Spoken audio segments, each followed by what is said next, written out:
Concorde, the fastest airliner on Earth. Concorde really had the voice of Jove. It was a great sky god.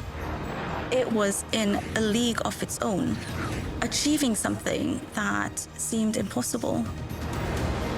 It is an icon of speed. We flew twice the speed of sound. Faster than a bullet from a gun. And beauty. It looked like a piece of science fiction arriving in the real world. But beyond the looks, Concorde was born from a brutal three-way dogfight as Europe, Russia, and America battled it out for the future of aviation. Concorde was a Cold War warrior. Espionage, billion-dollar budgets, and radical new designs. To go bigger, to go faster, and go farther. Nothing was off-limits in the race to win flying's biggest prize. If you could design a supersonic jet, you would dominate the skies. And so the race was on.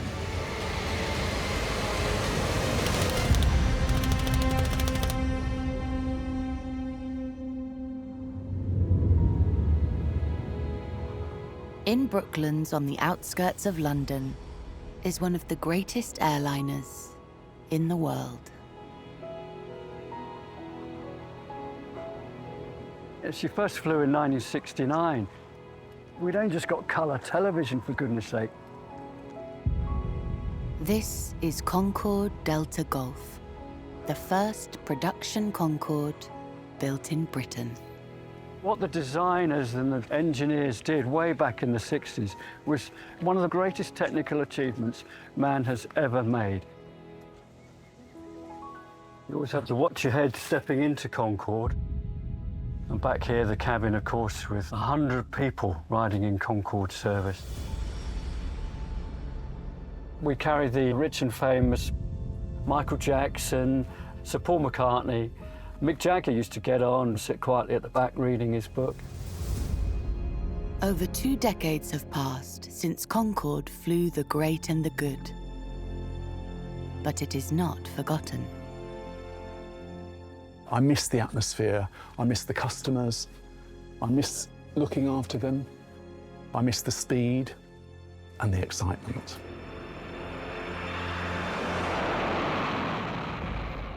We shot through the sound barrier, and for the very first time I looked out and I saw the curvature of the Earth. And we looked up and the sky was black above us. We were on the edge of space. And we fly faster than the Earth is rotating. We'd see the sunrise again in the west. Concorde showed us what was possible in the future. It's still the most futuristic aircraft that's ever been built for passengers. And we won't see its like for some time in the future, if ever. Concorde was the stuff dreams are made of, providing an experience like no other. But it was a dream born out of the ashes of war. There's a fresh look to fun today. Stylists have added new zest to recreation. When the dust settles after World War II, enthusiasm for a new technological future explodes, even if some of the ideas are a bit wacky. There's an enormous amount of enthusiasm for technology in the 1950s. All of the young geniuses who had created the weapons of war were now let loose on the civilian sector. And one wartime technology is the crown jewel in their shiny new toolbox. Jet engine changed aviation forever. It allowed to have planes flying further, faster, higher. The race is on to transform this military tech into a commercial jet airliner. The country that pulls it off will be showcasing their superiority in the new high-tech world order. But it's not one of the two new superpowers, Russia or America, that triumphs. It's a war-torn European country. The British won the race to build the first jet transport plane, the de Havilland Comet. Before the Comet came out, people traveled by ship. Within a couple of months, that all changed. People flew on jets. The Comet is fast, 50% faster than any propeller-powered airliner. Travel time was reduced exponentially. The Comet slashes transatlantic flight times from 15 hours to just 7. A new era has arrived, led by Britain. The jet age. The jet just suggests speed, performance, power, excitement, thrill. It was the idea that you could move quickly and glamorously around the world. How's that for smooth traveling? Britain is riding high on the back of the fastest civilian aircraft in the world. Except there's one problem. The Comet had structural defects, and there were several fatal accidents. The Comet was just withdrawn.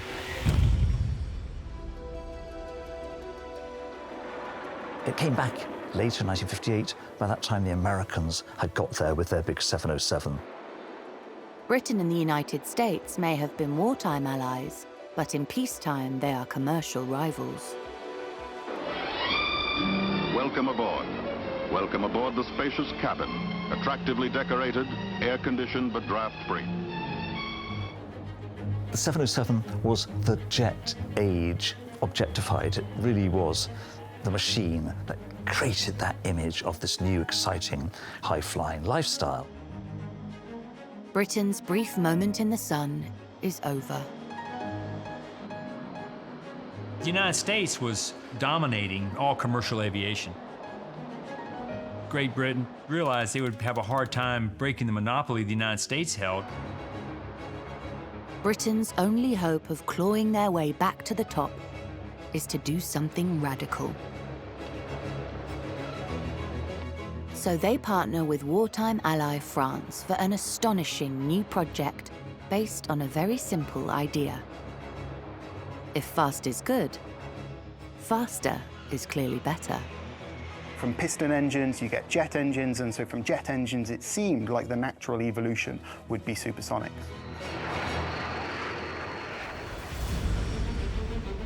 But no one has ever tried to make an airliner that flies faster than the speed of sound. The aim was for Britain and for France to beat the United States in a key race of tomorrow.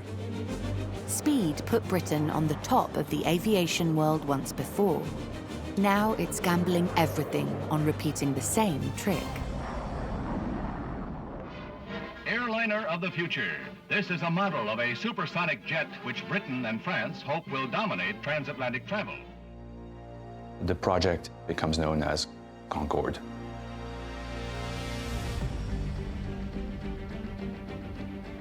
Concorde was going to be the first airliner that could fly at Mach 2, twice the speed of sound. Mach 2, over 1,300 miles per hour, nearly 3 times the speed of a conventional jet. And it would be able to keep up that speed flying across the Atlantic. Concorde sensationally promises to fly the Atlantic in just 3.5 hours, just over half the time of America's 707. Europe is going to steal back its lead with speed. If the future of civil aviation was supersonic, Britain had to be in it. So a gamble, but a necessary one. The problem is, Concorde is walking into a ruthless high-stakes race.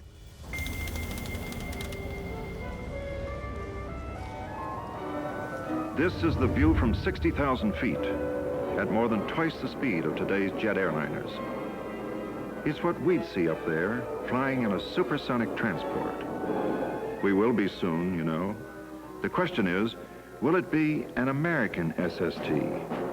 Will it be made in the USA? President Kennedy felt that it was absolutely essential for the United States to maintain its technological lead throughout the world in everything from space to medicine to aeronautics. If you could design a jet that would fly supersonic and carry hundreds of people and turn a viable profit for the airliners, you would dominate the skies. This was really about national prestige, but it was also about American jobs. Kennedy throws down the supersonic gauntlet.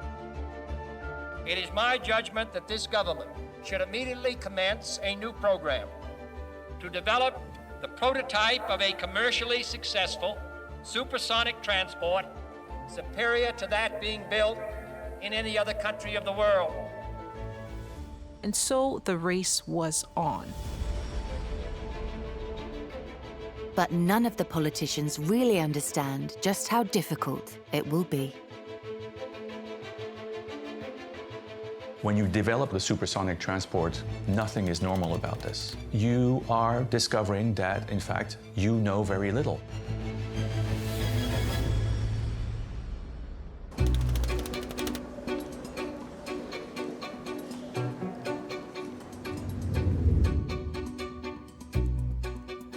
The shape of the Concorde was developed in a way that's very different to modern aircraft. All the drawings for Concorde were done on drawing boards. It was all done on 2D drawings with no calculators.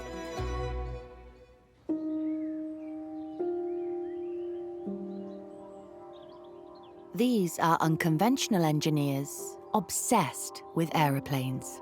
British engineers like to go out at lunchtime and throw paper aeroplanes around. Every year at Christmas time, we used to have a paper airplane competition to see who could fly the farthest. A good one will just soar for a very long way beautifully. Concorde was going to be in that state. It would fly like a dart across the sky.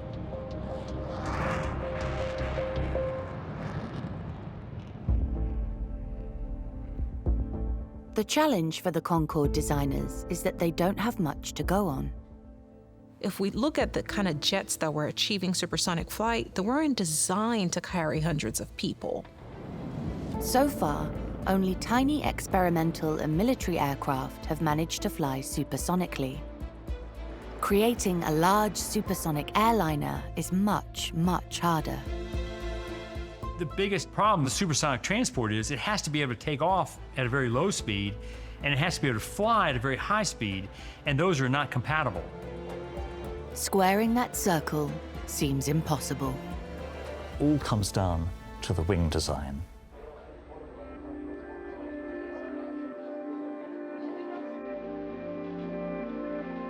Above the speed of sound, an old-fashioned wing shape is too hard to push through the air. You need something completely new. If you start heading up towards supersonic speed, that design is just totally impractical. For supersonic flight, the ideal shape of the wing would be to make it as streamlined as possible. You have to shape your wing to become much more like a dart. It's called a delta wing. It's great for supersonic flight, but comes with one very big problem for an airliner. When it comes to land, it has to slow down to normal airliner speed. A delta wing wouldn't create the lift needed at a lower speed. If Concorde can't fly slowly enough to use a conventional airport runway without falling out of the sky, it's useless.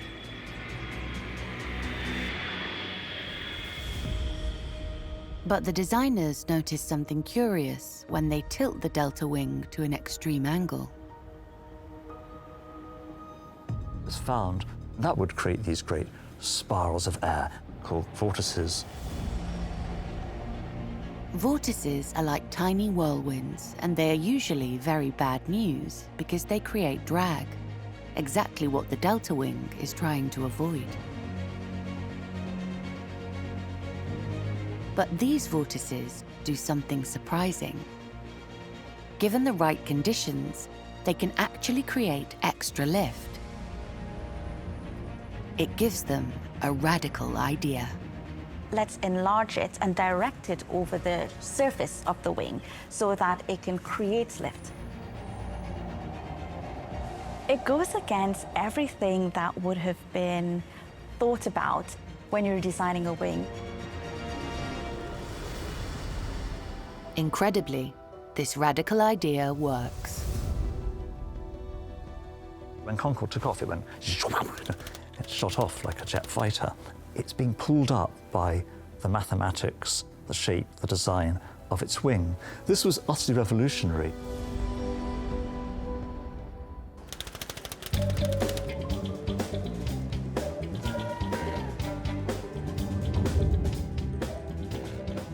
The Americans would not be left out of this race. President John F. Kennedy initiated a design competition among America's most prolific and distinguished airplane designers.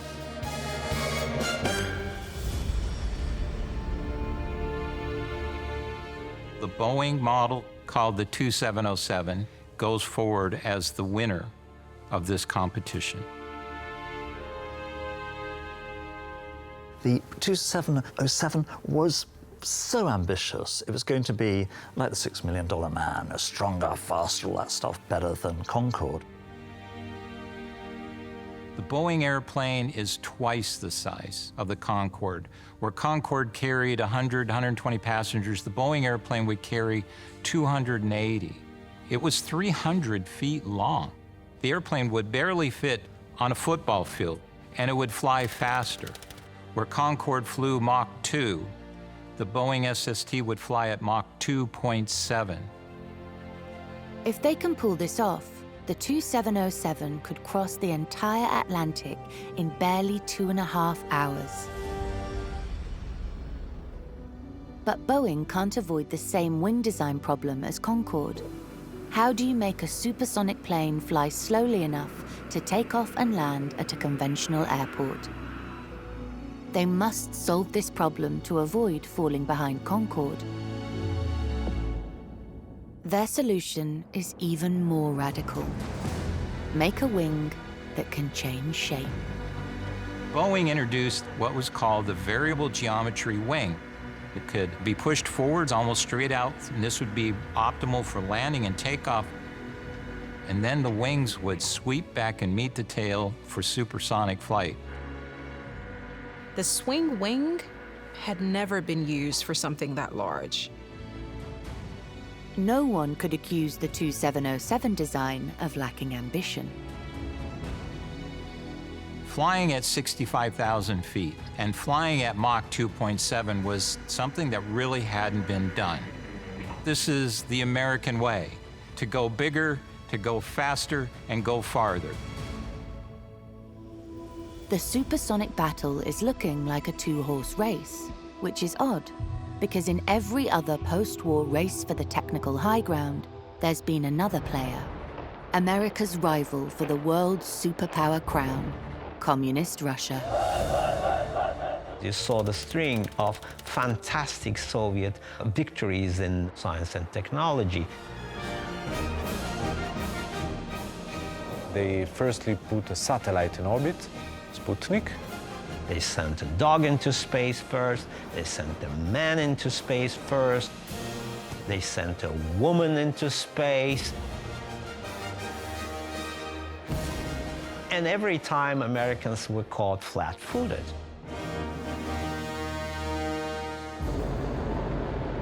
The Soviets seem to be quite ahead of things in terms of aerospace. Technology becomes the marker of superiority. The leader of the world in the 20th century had to prove it was the leader in science and technology. But while Americans and Europeans are racing to win the supersonic prize, the Soviets are nowhere to be seen. What are they up to?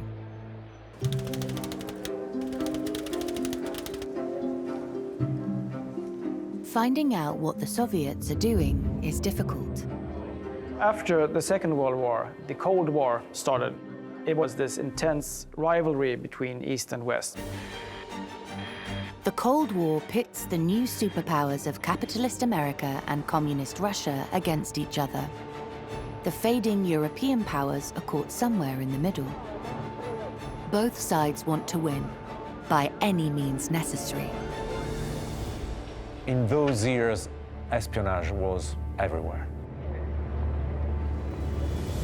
It seems inconceivable that the Russians wouldn't want the supersonic prize too. The problem was proving it.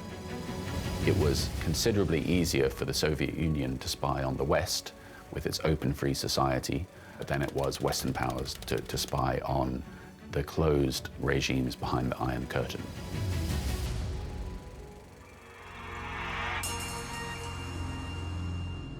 The first suspicion that Russia might be playing the supersonic game comes from Belgian intelligence agents. Since 1961, Jean-Paul Super, a former chemist from Switzerland, was under suspicion of the Belgian government. Super had a very lavish lifestyle. He spent lots of money in very luxurious hotels and restaurants. All of this was quite strange for a person who was retired and shouldn't have a lot of money. Super was also traveling regularly to countries in Europe, some of them communist. Something was really suspicious. The Belgians trail Super to the notoriously strict Friedrichstrasse checkpoint into Soviet East Berlin, where he is waved straight through like an old friend. The Belgians are convinced Super is a Soviet spy. He was arrested in 1964 and starts to speak. The story Super tells his interrogators reveals the lengths he went to for his Russian spy masters. Super's goal was to gather information on industrial projects.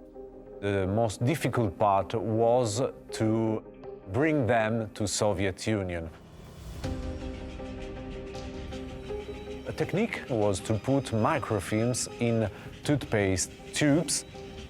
These were left in the toilets of first-class cabin of the trains between Belgium and Warsaw.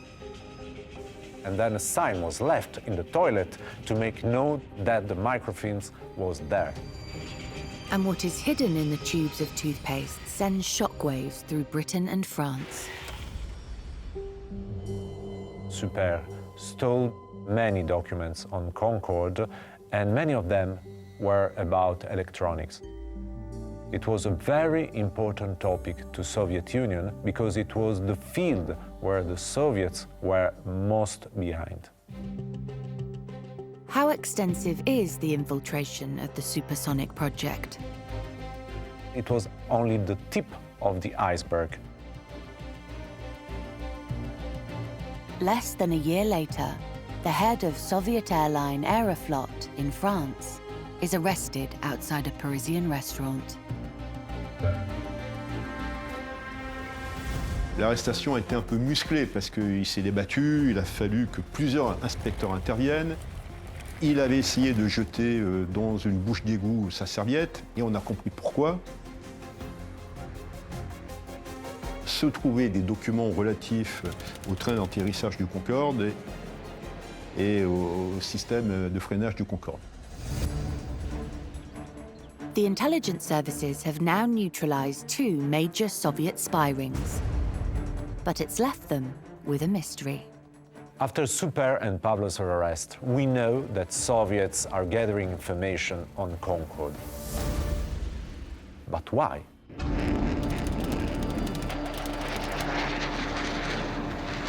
During Le Bourget Air Show in Paris, we understand why Soviets are gathering so many information about Concorde. They're working on their own Concorde, Tupolev 144. And in fact, the Soviet Union has been working on a supersonic transport since approximately 1962. Russia has been in the supersonic race since the very beginning. The Soviets entered the race, but entered quietly and in stealth mode. The Soviet specifications were for a larger and faster aircraft because they wanted to show that they were not just equally capable, they wanted to show that they were actually superior.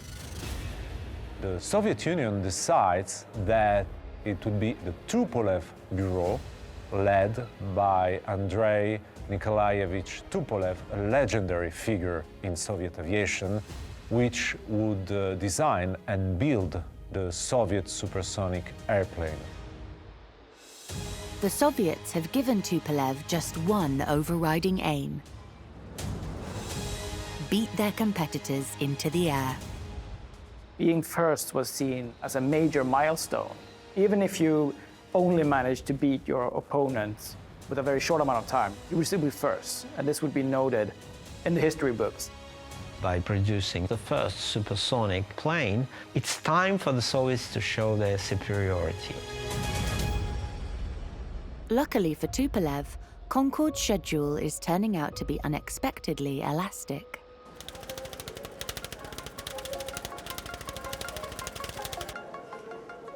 The first test flight of Concorde was meant to be in 1966, but by 1966 it hadn't flown. And the American design only exists on paper. It became very apparent that for the United States to beat Concorde into service, well, it wasn't going to happen. Between the Anglo-French Concorde and the Soviet Tupolev, it was neck and neck as to which one would hit that crucial milestone of having the first test flight. But cracks are showing in the Concorde project. There is an irony that a project called Concorde, which comes from the Latin for harmony or agreement, would actually see so much bickering and acrimony between Britain and France. They couldn't actually even agree on the spelling. The British government insisted that the spelling was British. C-O-N-C-O-R-D, no E. For the French, of course, it's C-O-N-C-O-R-D-E. And they're separated by more than just politics. The fiendishly complex structure the politicians have created to get the plane designed and built doesn't help.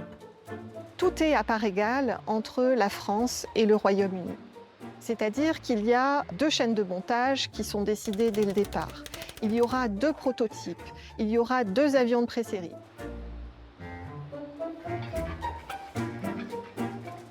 And then there was the difference in culture.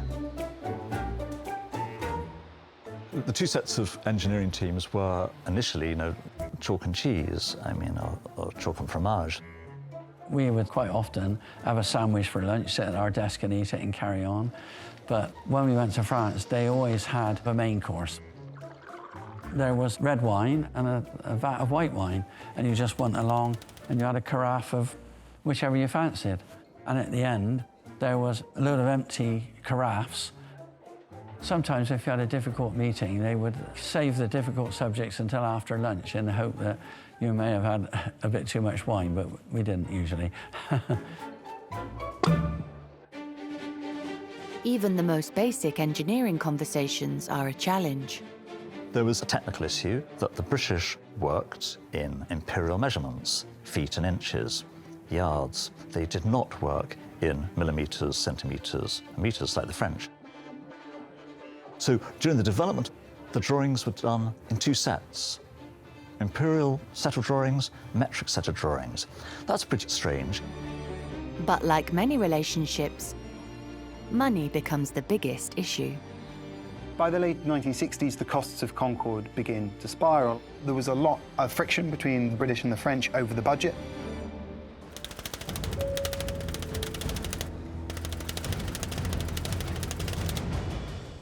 The original budget for Concorde was £135 million. By 1967, it had risen to £500 million. that have more than tripled in just a few years. And Concorde's financial pain is not unique. The Americans have already spent $300 million without making anything. And exactly how much the Soviets' TU-144 has cost is a closely guarded secret. But it's a lot. Developing a supersonic airliner costs a fortune. New British Prime Minister Harold Wilson tries to kill the rising costs. Harold Wilson comes into power, and one of the first things he does is to try to cancel Concorde. The problem is, French President de Gaulle is an incredible enthusiast for the project, sees Concorde as the key way in which France and Europe can defeat the US in civil aviation. Wilson finds himself backed into a legal corner. The Concorde Agreement said that if either party pulled out, the other one basically, in simple terms, could sue the others through the international courts. The withdrawing partner had to pay all of the costs of the entire project. It was like a suicide pact and they couldn't get out of it. Even so, Concorde is in better shape than its US rival.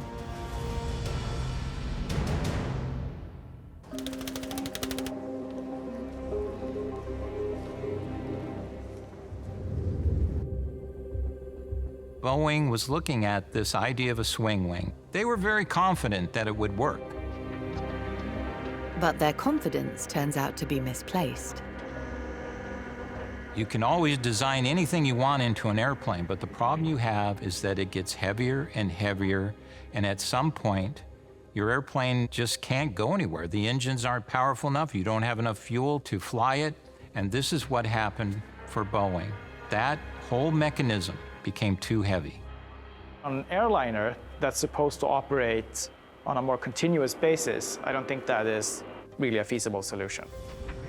Despite years of design work, Boeing haven't built a single part for a functional aircraft. Now, they've hit a brick wall. Boeing had to redesign the airplane. Get rid of that extra weight of that swing wing and make a much more simple design of a double delta. It's basically like a big Concorde. 5 years on from President Kennedy's great announcement, the American SST needs a ground-up redesign. The Americans are struggling with a very ambitious project, but the French and the British, they have more success.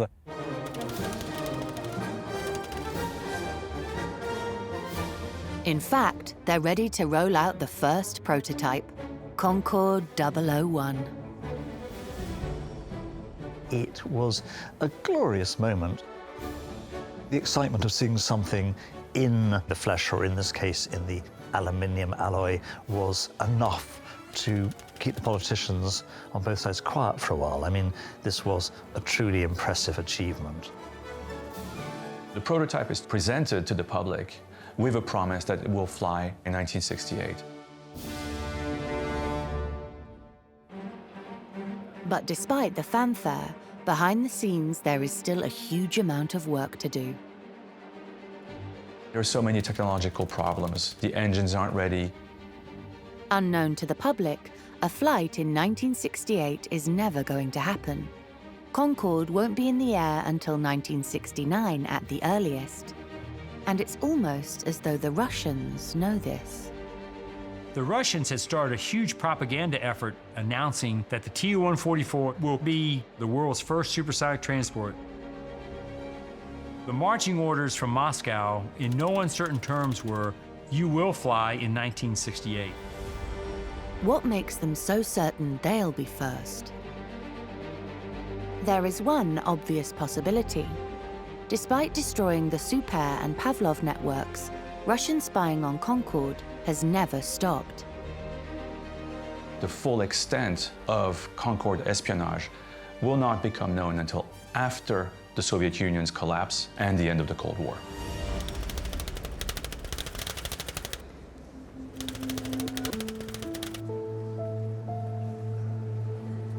In 1991, a Russian called Vasily Mitrokhin turns up at the British Embassy in Riga, Latvia. He claims to be a valuable defector, and he says the proof lies in his battered suitcase. The suitcase had his personal belongings, some clothes, some sausages, other personal items. But underneath the clothes and the food were top secret KGB material. Mitrokhin claims he was an archivist for the notorious Soviet secret police, the KGB. And he says he has tens of thousands more pages of Soviet secrets hidden around his cottage just outside Moscow.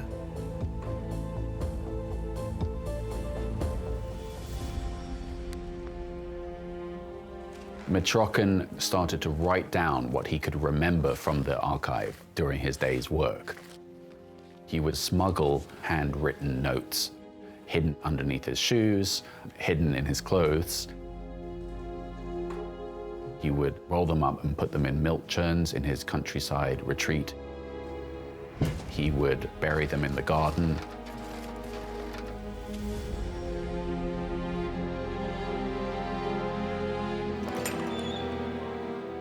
MI6 dispatch agents to Mitrokhin's cottage just outside Moscow. Their job is to find out if Mitrokhin's tale is true.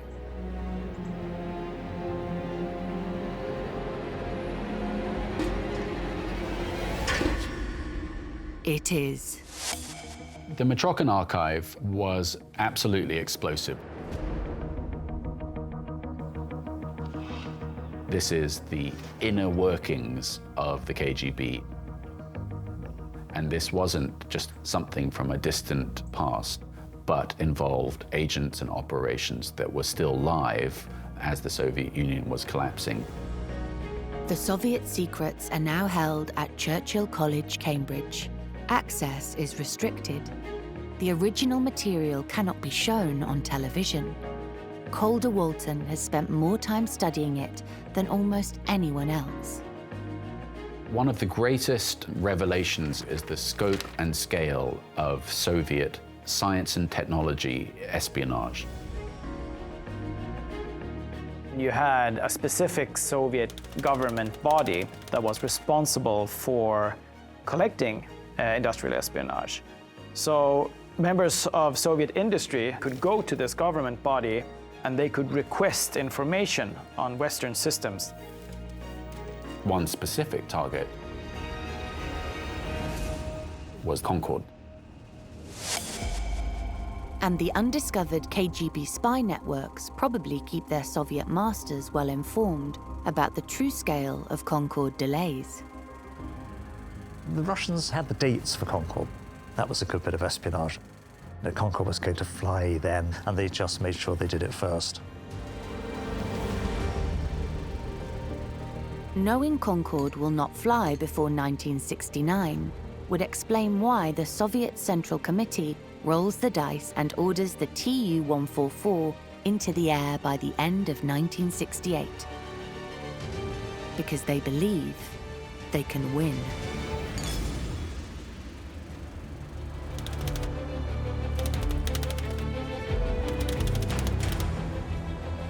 The 31st of December of 1968, in the Tupolev assembly line, there is a lot of stress and anxiety because it's the very last day to meet the request of the Central Committee of the Communist Party.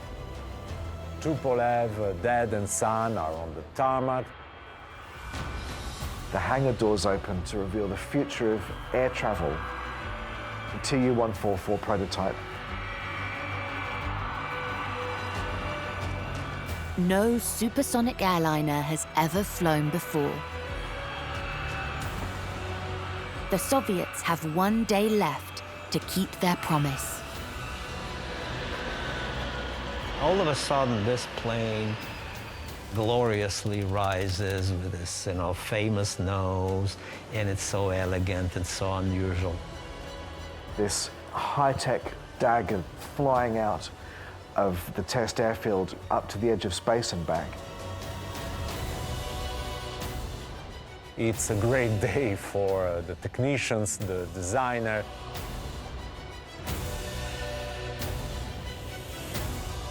And when the Tupolev finally lands on the runway, there is a lot of joy in the faces of everyone, because they did it.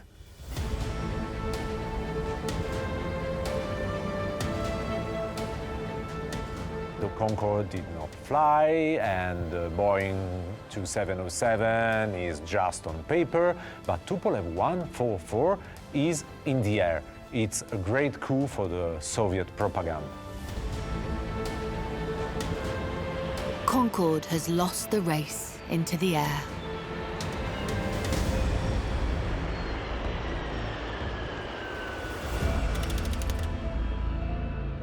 Concorde loses by barely 2 months, but now it will forever be second.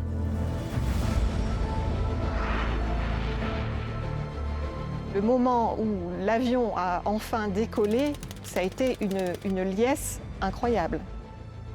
Le Concorde devient, à partir de ce moment-là, une vraie vedette. It was just that thing, that niggling thing that the Soviets had got there first. Concorde was right behind it. I mean, just a matter of months. But the Soviets aren't done yet. After their first successful flight, they're ready to go for another record, to fly supersonic. Just 6 months later, Tupolev 144 breaks another barrier, the barrier of sound.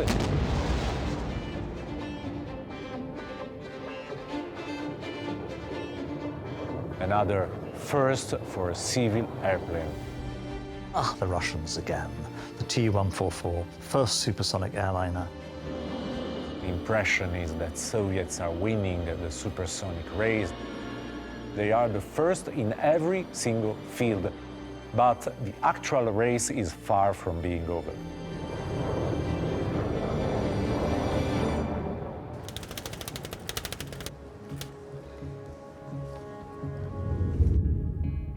In America, the future of Boeing's heavily revised 2707 hangs in the balance.